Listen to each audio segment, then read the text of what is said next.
ಇಡೀ ಮಾನವ ಜನಾಂಗಕ್ಕೆ ಅನ್ನ ನೀಡುವಂಥ ರೈತನಿಗೆ ಆಗಿರುವಂಥ ಸಮಸ್ಯೆಗಳನ್ನು, ಅದು ಕೂಡ ಈಗಿನ ಆಡಳಿತರೂಢ ಸರ್ಕಾರದಿಂದ ಆಗಿರುವಂಥ ಸಮಸ್ಯೆಗಳನ್ನು ತಮ್ಮ ಮುಂದೆ ಇಡುವಂಥ ಪ್ರಯತ್ನ ಮಾಡ್ತಾ ಇದ್ದೇವೆ.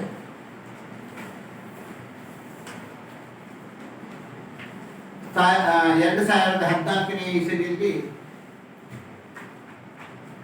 ಆಡಳಿತಕ್ಕೆ ಬಂದಂಥ ಮೋದಿ ಸರ್ಕಾರ ಚುನಾವಣಾ ಸಮಯದಲ್ಲಿ ಅನೇಕ ಆಶ್ವಾಸನೆಗಳನ್ನು ಕೊಟ್ಟಿದೆ.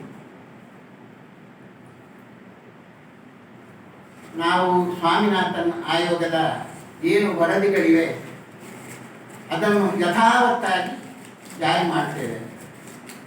ಅಂದರೆ ಸ್ವಾಮಿನಾಥನ್ ಆಯೋಗ ರೈತರ ಸಮಗ್ರ ಸಮಸ್ಯೆಗಳನ್ನು ಅಭ್ಯಾಸ ಮಾಡಿ ಒಂದು ದೇಶದ ಪ್ರಗತಿ ಆಗಬೇಕಿದ್ರೆ ಆ ರೈತನಿಗೆ ಏನೆಲ್ಲ ಸೌಲಭ್ಯಗಳನ್ನು ಯಾವ ರೀತಿಯಲ್ಲಿ ಕೊಡಬೇಕು ಅಂತ ಹೇಳುವಂಥದ್ದನ್ನು ಚಿಂತಿಸಿ ಕೊಟ್ಟಂಥ ವರದಿ.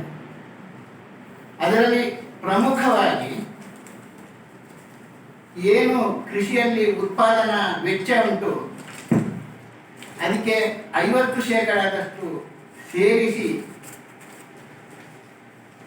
ದರ ವಿಪರೀತ ಇಳಿದ ಸಮಯದಲ್ಲಿ ಅದನ್ನು ಸರ್ಕಾರ ಖರೀದಿ ಮಾಡಬೇಕು.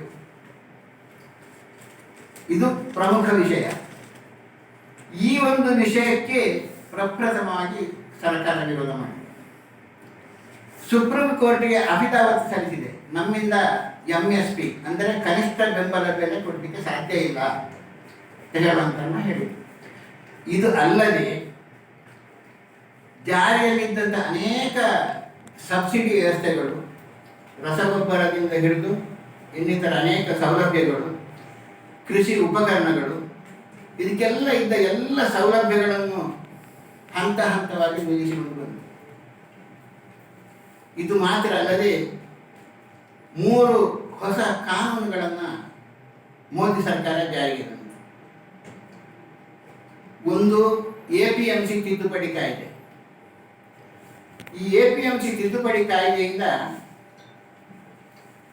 ಕಾರ್ಪೊರೇಟ್ ವಲಯಕ್ಕೆ ಲಾಭ ಆಗುವಂಥ ಒಳನೋಟ ಇಟ್ಟುಕೊಂಡು ಈ ಒಂದು ತಿದ್ದುಪಡಿ ಕಾಯ್ದೆಯನ್ನು ಮಾಡಿದ್ದಾರೆ. ಸಾಮಾನ್ಯವಾಗಿ ಕೃಷಿ ಉತ್ಪನ್ನಗಳನ್ನು APMCಯಲ್ಲಿ ಮಾರುವಂಥ ವ್ಯವಸ್ಥೆ. ಅದಕ್ಕೆ APMCಗೆ ಫೀಸ್ ಕೊಡುವಂಥ ಒಂದು ವ್ಯವಸ್ಥೆ ಉಂಟು. ಕಬ್ಬಿಣದ ಮೊಳೆ ಹಾಕಿ ಇವರ ವಾಹನಗಳು ಹೋಗೋದಾಗಿ ಮಾಡಿ. ಇದು ಜಲ ಫಿರಂಗಿ, ಅಶ್ವವಾಯು ಇದನ್ನು ಫಲಪ್ರಯೋಗ ಮಾಡಿ.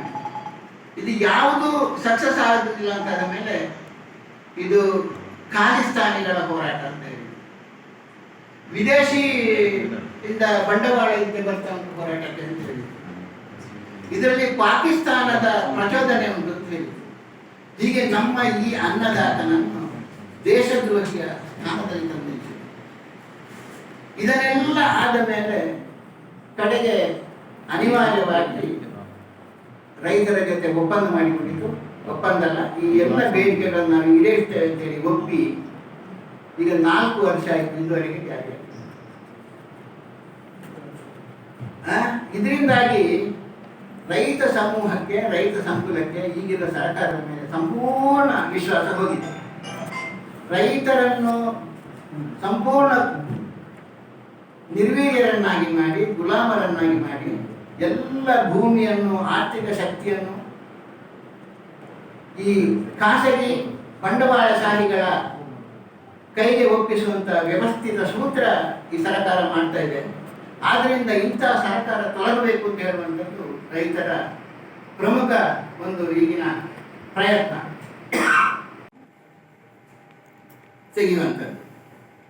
ಇದರಿಂದ APMCಗಳು ಸಹಜವಾಗಿ ತಮ್ಮ ಕಾರ್ಯವನ್ನು ನಿಲ್ಲಿಸಬೇಕಾಗ್ತದೆ, APMCಗಳನ್ನು ಮುಚ್ಚಬೇಕಾಗ್ತದೆ. ಇದರಿಂದ ಏನು ಪ್ರಯೋಜನ ಅಂತ ಹೇಳಿದರೆ, ಬಂಡವಾಳಶಾಹಿಗಳಿಗೆ, ರೈತರಿಗೆ APMCಯಲ್ಲಿ ಮಾರಾಟ ಆಗುತ್ತಿದ್ದಂಥ ವಸ್ತುಗಳನ್ನು ಮುಕ್ತ ಮಾರುಕಟ್ಟೆಯಲ್ಲಿ ನೀವು ಮಾಡಿ ಅಂತೇಳಿ ಅವರ ತಿದ್ದುಪಡಿ